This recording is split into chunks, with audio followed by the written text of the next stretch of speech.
this is like normal like business, right? So if this is the business is your carriage and you're the horse, then that's what's basically starting out. Like a lot of people think like, okay, I will start my own business, it's going to be simpler. No, you need to carry even more weight, right? And that's what happens when we're starting out, right? And so it's, you know, you have a burden now. You have to get it done. You have to get going, right?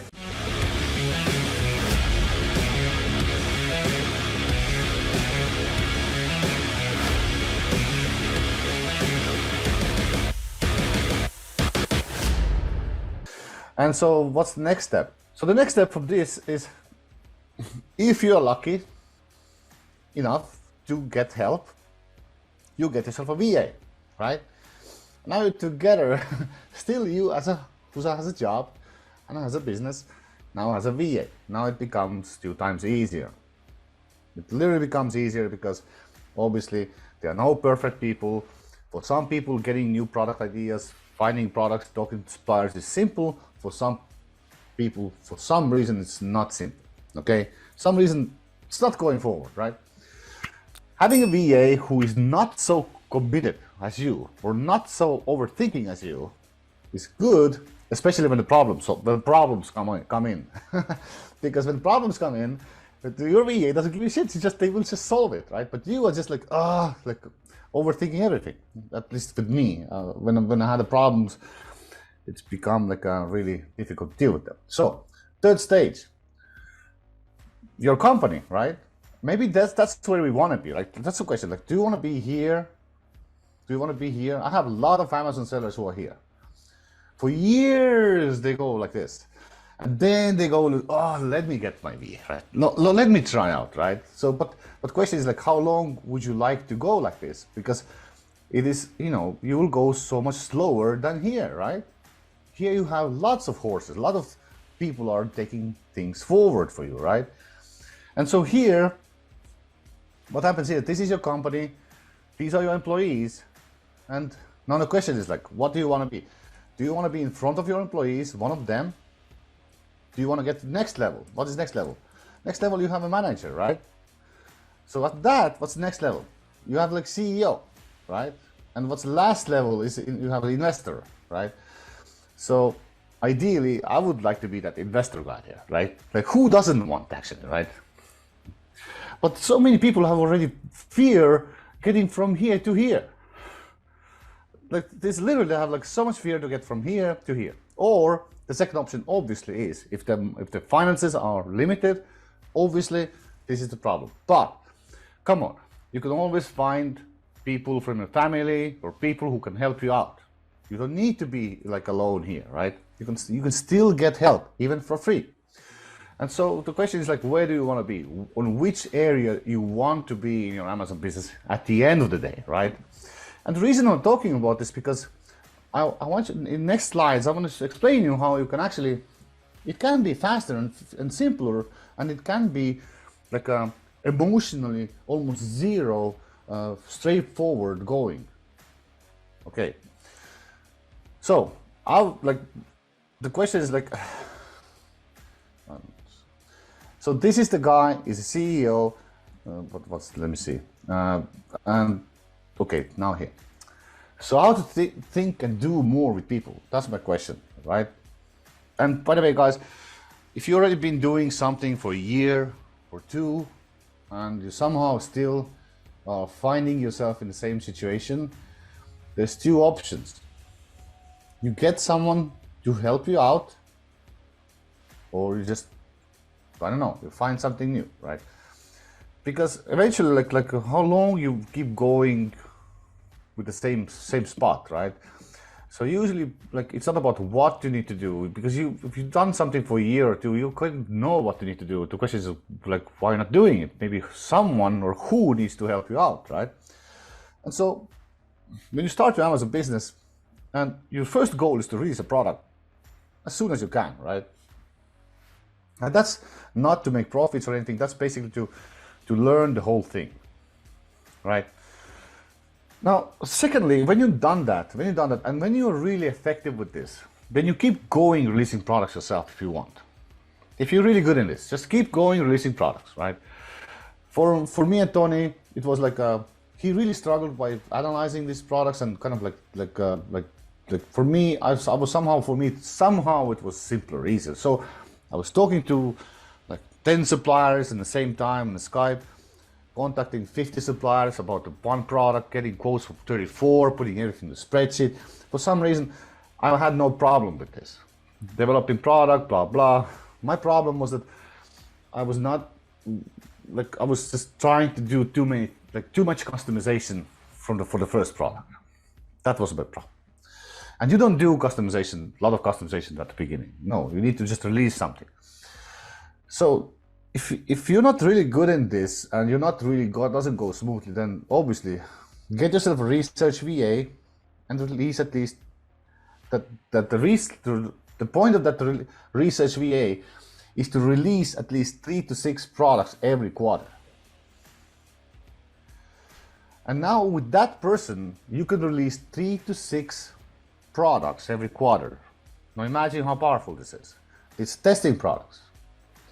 They have 8 hours per day to do only that. Now, if you haven't done that first before, how can you advise that research on step number 2? How can you do that? Well, you guys can do that because I can help you out with that VA, right? Because I can teach them how to do it, right? You can give them even the life cycles and everything, right? But if you're just going from the zero, have no mentorship, how can you do it? You cannot, right? So step number 2 is getting a research VA to release test products faster. Okay, step number 3. Now you keep fine-tuning your product lifecycle and to keep releasing products faster and faster and faster and faster, because obviously you have obstacles. Like how do you sample? How do you receive samples? Where should you receive samples? Like how do you do everything? Because depending on the product, depending on the niche, depending on your locations, you know, your product lifecycle, eventually you need to fine-tune that for yourself, based on your product, your niche, your employees, your locations. And so always think about, okay, so where do I get, for example, where do I get graphic designs? Okay, let's find someone in China, or how do we do that? You know, basically you have to fine-tune the whole thing during this first 3 to 6 test products. All right, now, as soon as you can afford, let's say like 2-3 products start selling from this first 6 test products, right? You're gonna hire a new research VA and promote old one as a product owner. And the point of that is that if the research VA released 6 products and let's say 4 of them failed, right? But 2 of them made really well. Now you want to put that person to keep going, do the listings, do the launch, start learning new skill. Move forward with these products and keep releasing new test items related to these items. On the same time, you get a new research VA who gonna start again releasing 3 to 6 test items every quarter. And the first research VA can advise the second research VA to keep releasing 3 to 6 products every quarter, as soon that research also hits with the good selling products. Then again, also can advance to the product line owner. Any questions? Let me know if you some questions.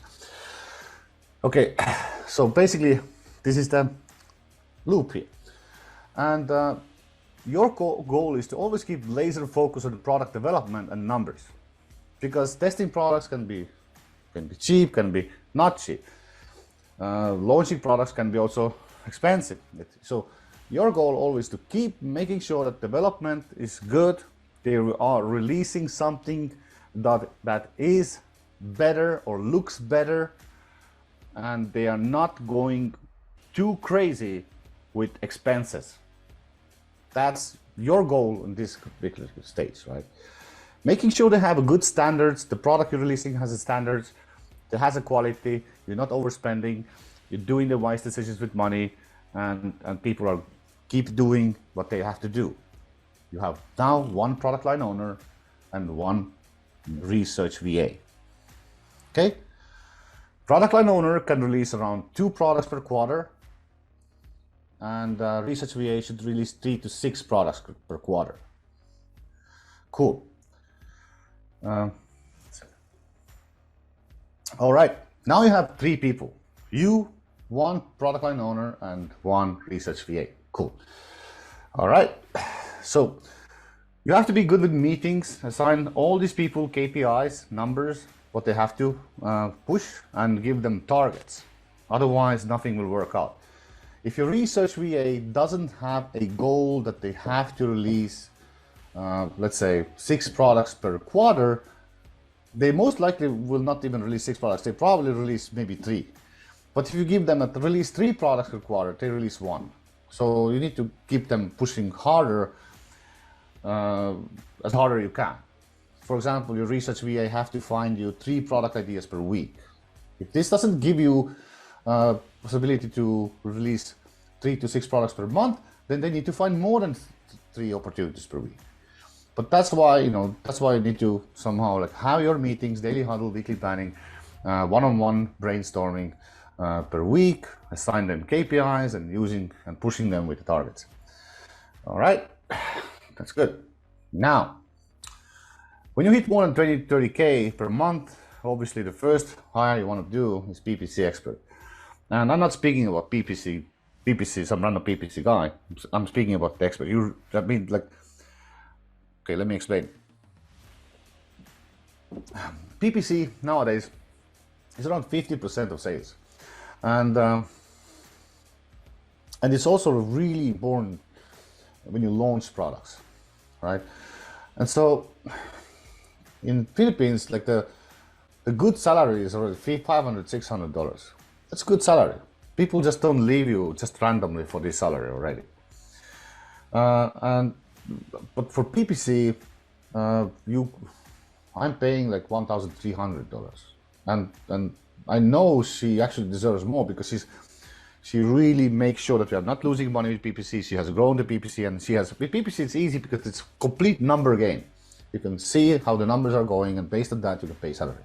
All right, PPC is super important as a like third person after you, and so yeah.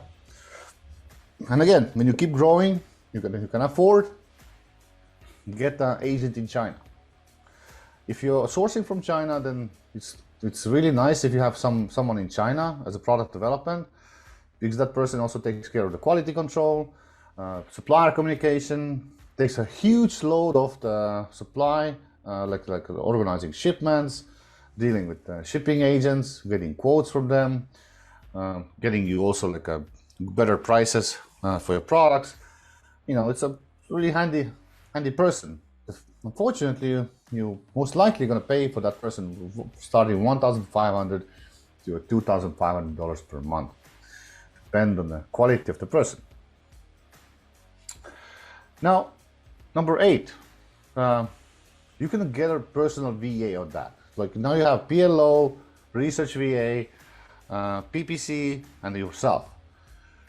Now, get a personal VA. Actually, you could get personal VA as soon as possible, but the reason I don't want to use a product line owner or the research VA as a personal VA is because I want them to acquire mastery. If I always pull them away from their main job or main KPI to release products, and I give them some random stuff all the time, they will be kind of like a jack of all trades, right? And that's why personal VA can help you with a lot of random stuff. For example, getting finances, getting numbers on spreadsheets, finding photographers, finding you TikTok influencers, finding you different trainings for people. Again, like gathering information for you in order to like how much stock you have, how much money is on stock, like everything. Like, and VA can help you with random stuff. You and also your people. And so you can focus on growth because that's your main thing, right? You can focus on growth. Brand building means that you have a repetitive sales coming in because you're releasing products that have somehow connectivity to each other.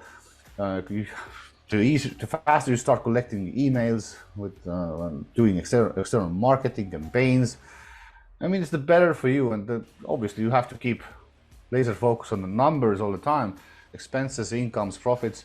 Otherwise, these people, they can go and just waste money like so easily. I don't want to even talk about this. Makes me want to cry. Anyway, so as soon you need hire third research VA, again, promote the old one as a product owner, right? Because the reason I don't want to hire a product owner from the start, because when someone researched the product and built the product and knows how the product is built, knows how the whole thing has been done, now they also know how to be a product line owner, because they also know how to sell that item. They went to the research, right? They somehow like they have more bigger understanding the whole process than just when you hire just a product line owner. Hey, do SEO for me in Amazon. It's not gonna do. And some research VAs maybe don't want to become product owners, but most of them want, because they can. I always give them like a 1% from the net profits, so they can earn more money as they take more responsibility, and so that's what they like. So now you have one VA, one product owner, one research VA, two product owners, and one research VA, and you could release around like 7 to 10 items every quarter. Now imagine you could be releasing 7 to 10 test products every quarter. I'm not saying that you need to keep these products. You can probably like lose like maybe 60 to 70% of them, and one product line owner should keep probably maximum 5 products, not more. But you know, they're always keeping 5 products, but what they do is they shifting out the last loser always. They're cutting off the last loser, or the loser, or the person, or the product that has the least profit, and they take a new product, right? And so, but you know, if you're able to release 7 to 10 test products every quarter, it's a miracle what can happen. How fast you can grow, it's just crazy. And finally, you guys, I'm guilty as here. It's like I'm raising my 2 hands, you know, because the problem with these VAs and these people is, if you don't push them, if you don't tell them this is what I want exactly, and if you don't get it done, I'm honestly, I'm not able to continue. They will do it, but you have to monitor them, right? So accountability has to be there. And so if you have all these people and now you're making a lot of money, then you know, pushing these people to the targets and like just really pushing them to the targets, having caused them, it's you know, it's somehow like I always say that it's like having babies, like having kids, you know, like having employees, like having kids. And so that's why, like, CEO or manager or someone who has done Amazon business, so maybe should not be Filipino, but it would be nice if the person has know the Filipino culture, and like they know that how these people are, that they are like they are different. You know, the way you communicate to them is different than how you communicate here. You know, you can say things that they don't listen to you because you said things in wrong tone. Like, for example, they are so gentle, but they are really happy, and if you're nice with them, they will do everything you say. It's just like the communication style and the culture is different, and it took me years to understand that, and then I did, and how to say it. Anyway, so manager can take over the pushing people to the goals that you need them to achieve. And of course, you want to document all the processes. And when if you can find one, you get a CEO. I haven't found, I mean, probably to get a CEO means that you also want to trust that person a lot. So it needs to be someone who's done business already for years, have a background.